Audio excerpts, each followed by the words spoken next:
Hello and welcome everyone. This is John Person.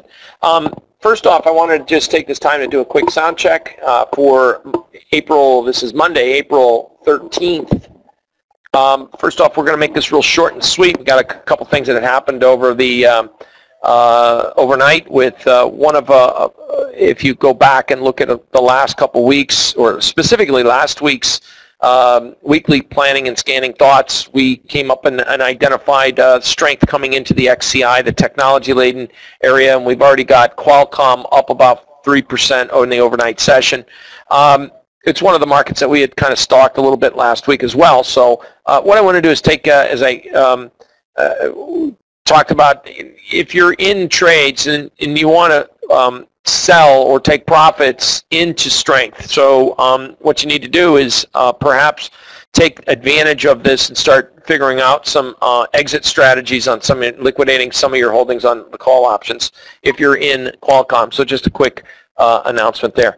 Next, we're still bullish, and I just wanted to scroll on down here and say I had a little typo here. This is I've been saying that I think that we can, by May option expiration, see the S&Ps close to a 5% gain on a year-to-date basis, not last Friday's close. So I'm still saying from a year-to-date basis, I think we'll see the S&Ps up near 5%. That's about 50 handles from here, 21 in the spiders or the ES. If you take a look at a year-to-date gain, so let's go back and kind of take an examination of where were we in January of 2015. So, more or less, if I come over here and just, we're going to use the spiders, for example. So we had, get this chart, date access.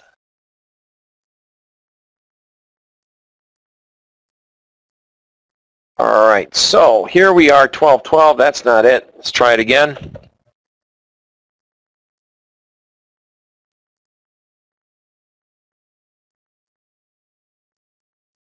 It should be right in here. There it is. There's the close. So on 12/31, this date right there, 12/31, we closed the market at 204.5. So what would a 5% move be? Ironically, close to 5% happens to be our monthly pivot resistance, 214. That would be a 5% move in the stock market on a year-to-date gain heading into May option expiration. So I don't think we're asking for a whole lot out of the market, a 5% move. So if we change this stock S and change this to the S&P 500 in terms of E-mini S&Ps, what does that mean?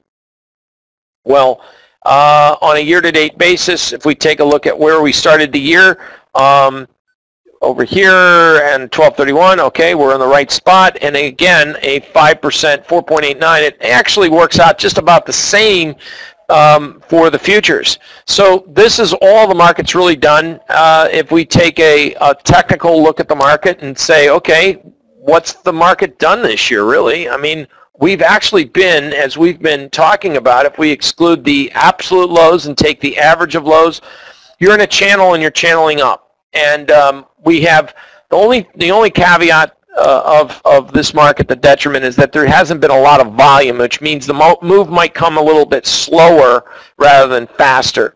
But make no mistakes, we had strong internals. The breadth analysis looks good, and as you can see, even from a monthly chart, I mean, it's the middle of the month, the 13th, right? Close to the 13th. We're 2 days away from almost the middle of the month.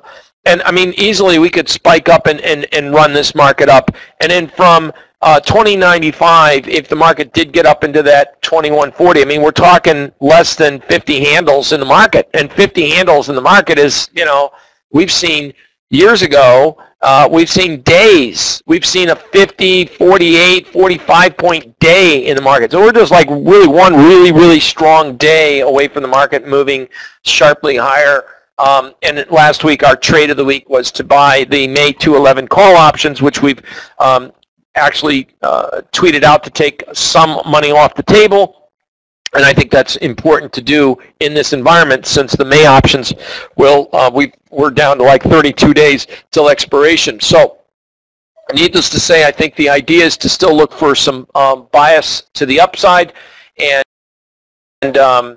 some exposure to the upside. Now, my comments here is that I think that the financials, which this week we have earnings that are, a lot of the big financial names, Citi, Goldman, Bank of America, JP Morgan, I believe Wells Fargo, and you can see that by scrolling down to the market at the bottom.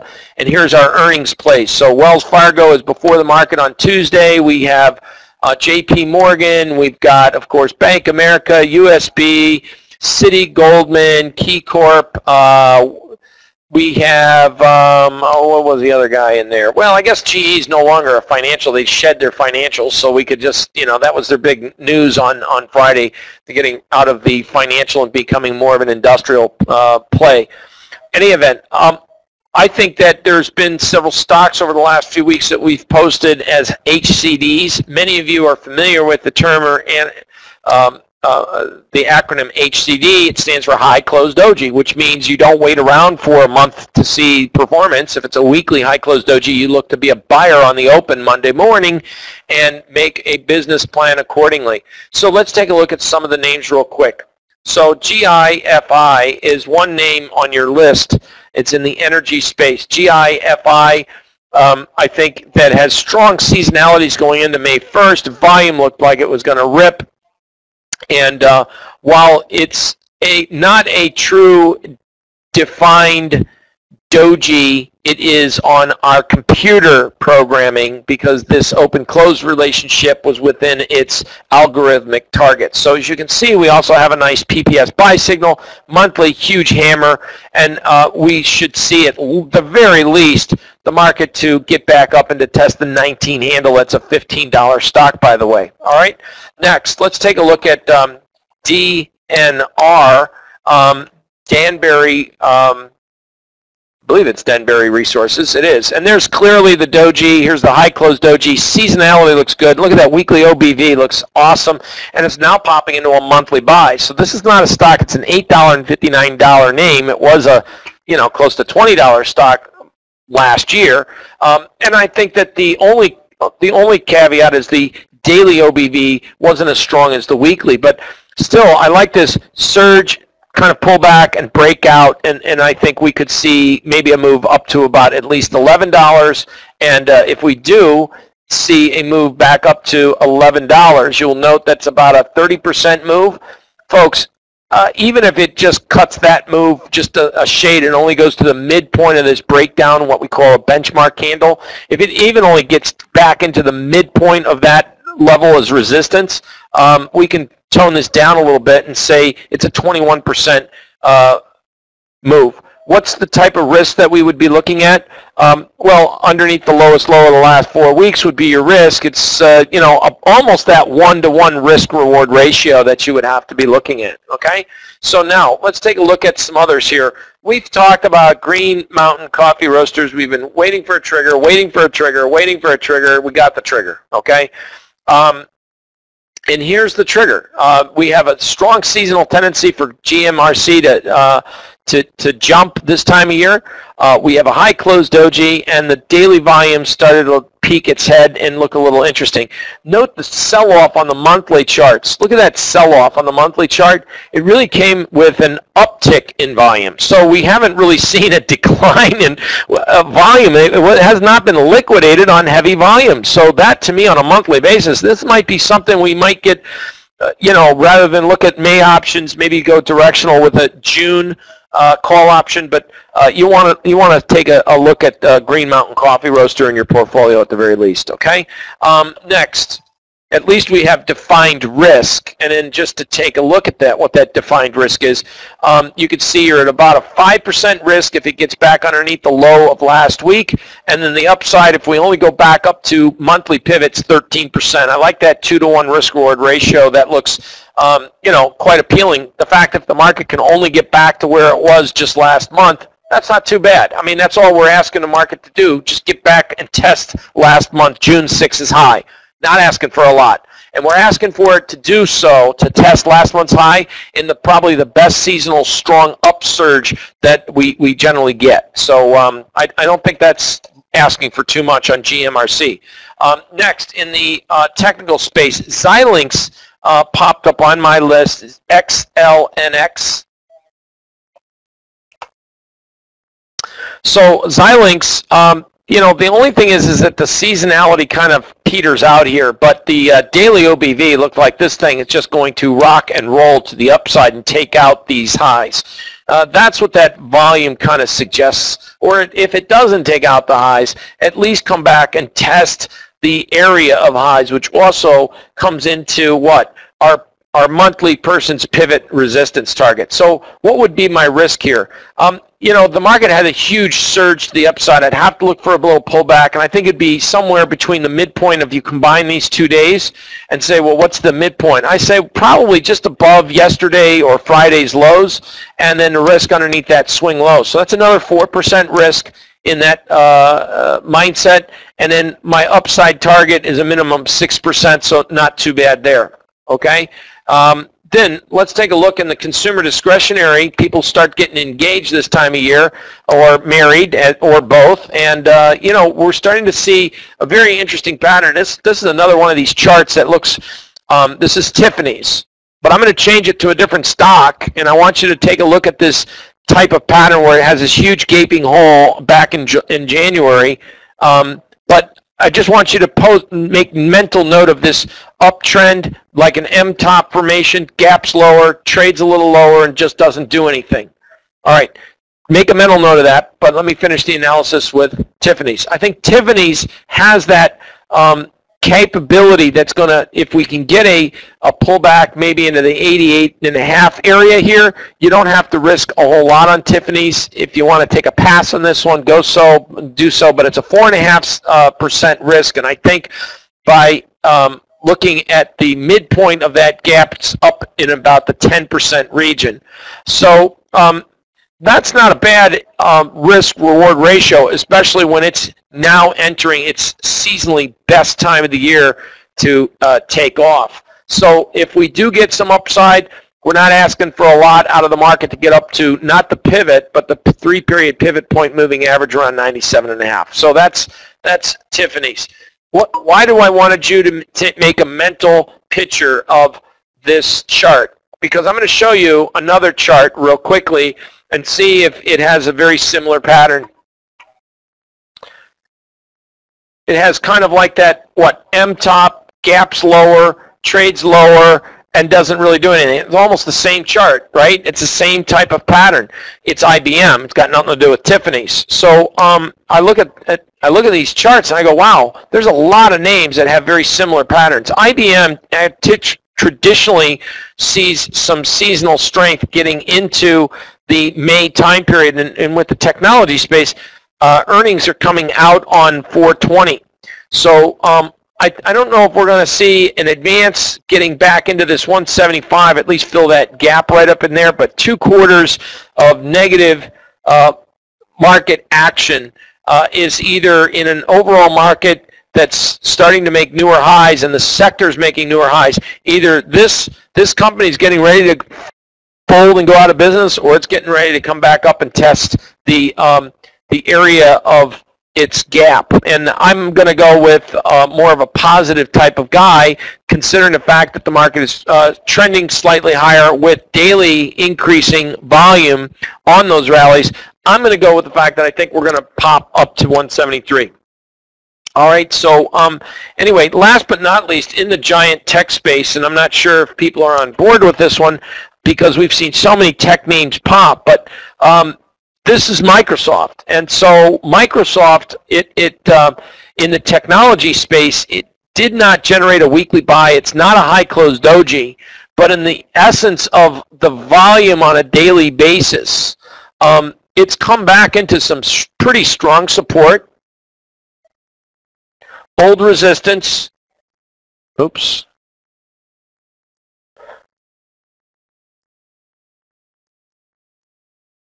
From this old high right there, if you can note that if we just draw a straight line right across, we've come back to test that $40 level. And the funny thing is, if we come up and measure when we were at, trading at that level, what was the volume level like? Well, now we can see that there's actually higher volume. There's more accumulation in this stock. And so what I want you to do is kind of follow and focus. I think this market's been trading in a very symmetrical type of formation. I mean, the resistance of these trend lines and the way it trades off of resistance lines has been fairly impressive through the years, right? And so with that said, if we do take a breakout of a last conditional change, and I'm going to share that with you, it's this red candle right here, and that date, if you notice, was 3/25. 3/25, March 25th, is the single most important day that I've seen act as a resistance in the market in not just stock indices, but almost most stocks. If you take a look at March 25th, you will find that on March 25th, many stocks formed a last conditional breakdown candle.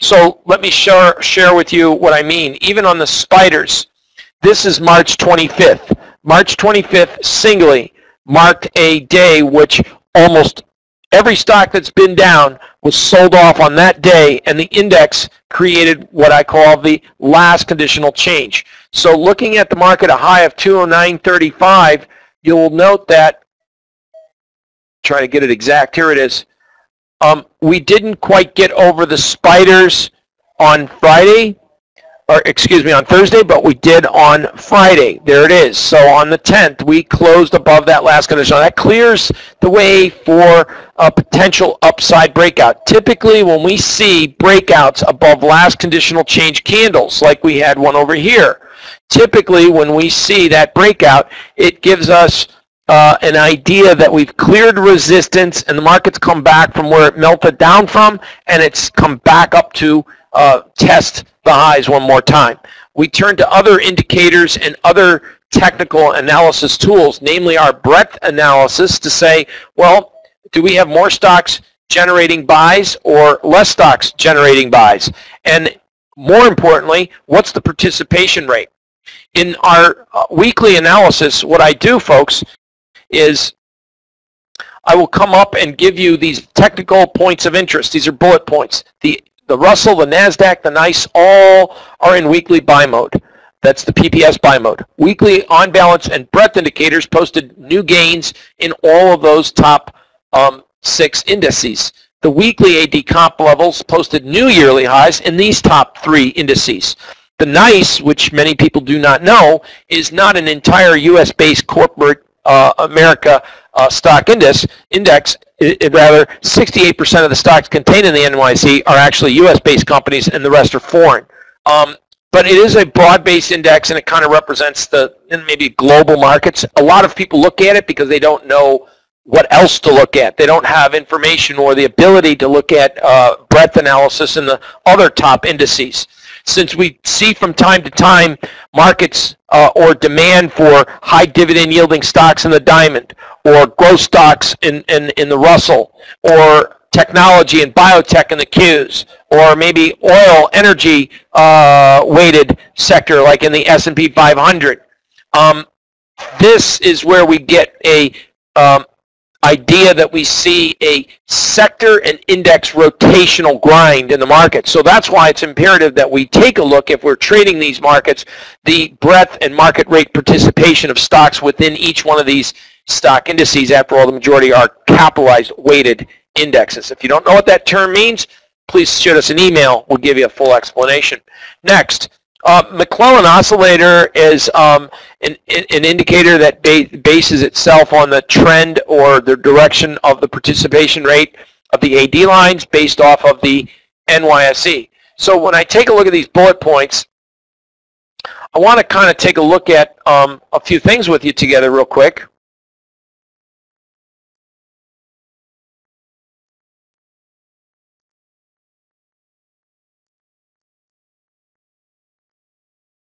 First and foremost, this is our spread page that I put together years ago, the NAS and the ES, and I like to look at the differential between the NASDAQ and the S&Ps.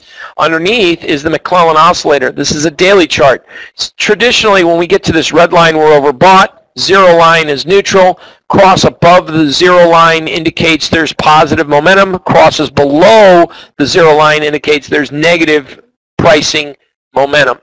So the market went from in early March an extreme oversold. It went up to a little overbought, and as you can see, we're not at a traditional overbought level quite yet, which is very healthy for the market, which insinuates that we're not overbought, that there's still upside. When we take a look at another time frame, namely the weekly, you'll notice that we actually went from a negative extreme reading to a neutral, but now we've crossed over on a weekly basis. We're positive barely by 1 point. So one of the things that we've been talking about in our room is what does it take in our recent time history from an overbought to an oversold time frame. What is that time frame that the indicator goes from overbought to oversold, that we might see small corrections or big corrections in the market, right? So I like to look at that cycling effect. What is the time frame when we get from oversold to overbought? What's the average length of time? Is it a month? Is it a year? Is it 6 weeks?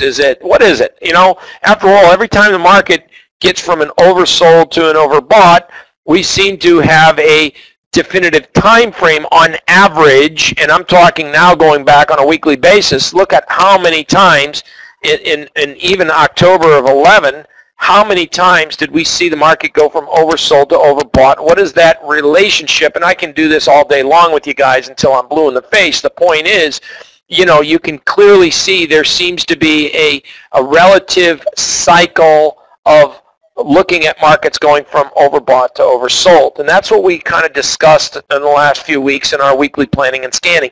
So moral of the story is we still have several weeks left of life to the upside in the market from a cycling approach of looking at what is the average length of time. So this is maybe one of the good pieces of information that we want to say, well, what's the length of time that trends may exist? What's the seasonality of the market right now? And then next is what is the participation rate and the volume behind it? Volume's lacking. I'm not going to stretch the truth there. Volume is lacking, but it may come back into the game as more and more people feel convinced that they feel comfortable that they're not going to get the rug pulled out from under them.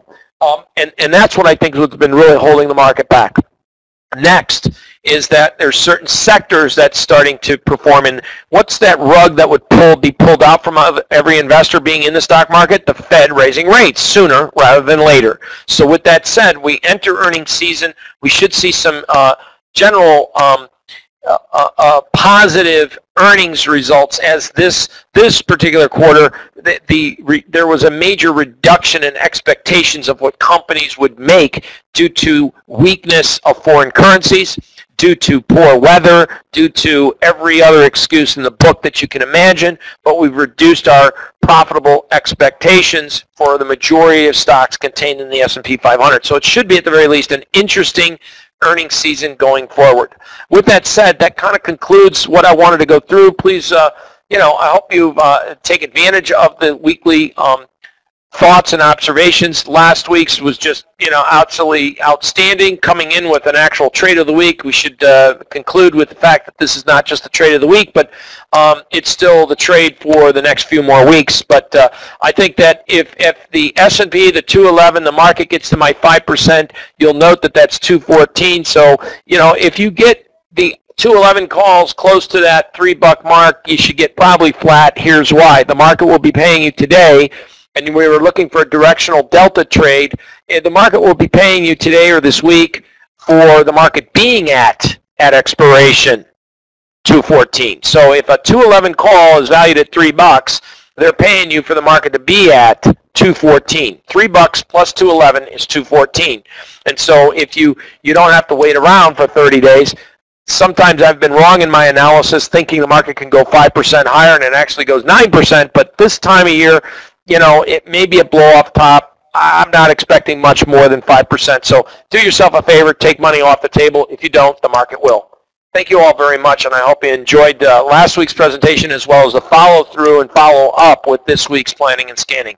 Have a great trading week. And for disclosure, I will be in Prague visiting the fine folks in Czechoslovakia, giving a seminar and a technical analysis and helping them make better trade decisions for themselves. So I'll see you guys in a week. Take care, everyone. Bye-bye.